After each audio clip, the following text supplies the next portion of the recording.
Da bi postigli dobre prinose paradajza uz zaštitu, prihranu i zalivanje, važno je pravilno i redovno orezivati paradajz.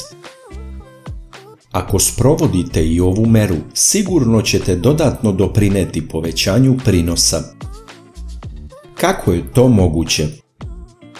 Orezivanjem suvišnih izdanaka sprečavamo da se hranjive materije bespotrebno troše na delove biljke koji nam nisu značajni. Sa druge strane, upravo orezivanjem usmeravamo hranjive sastojke da više idu u delove biljke u koje mi želimo, a to su plodovi. Tako možemo očekivati krupnije plodove i zdravije biljke, što svi želimo postići.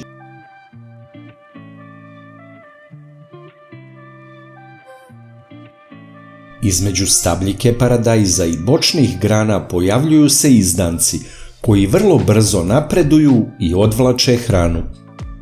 Treba ih uklanjati redovno, recimo jednom nedeljno, a najbolje kada dostignu dužinu od 5 do 10 cm. Ako su manji, kidaju se ručno, a veći se seku makazama. Ako na vreme uklanjate ove izdanke, imat ćete veći prinos i zdravije plodove. Osim kod paradajza, ovo orezivanje ili zakidanje se radi i kod nekih drugih kultura. Slično je i kod vinove loze. Mi to uklanjamo i kod vinove loze u periodu vegetacije. Pogledajte kako.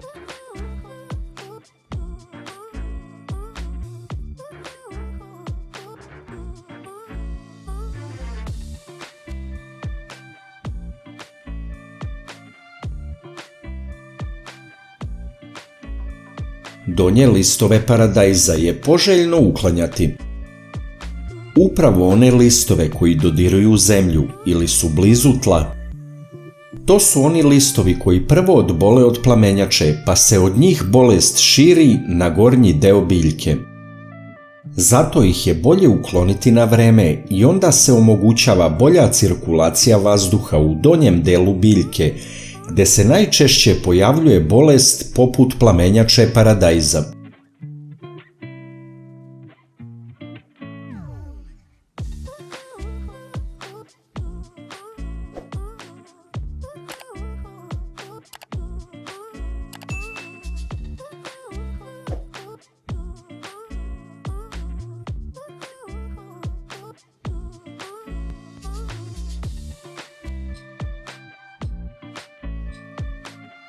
Odsecanje vrhova paradajza se radi tek onda kada biljka dođe do visine koju smo odredili.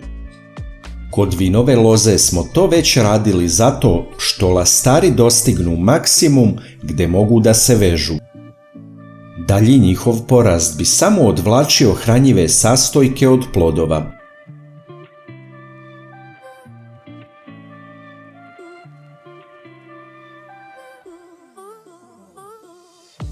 Tako se radi i kod paradajza, ali tek pred kraj vegetacije se mogu odsecati vrhovi i onda se hranjivi sastojci više slivaju u preostale plodove.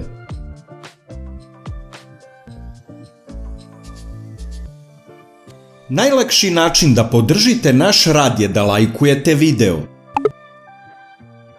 Kliknete na dugme prati, zatim na zvonce.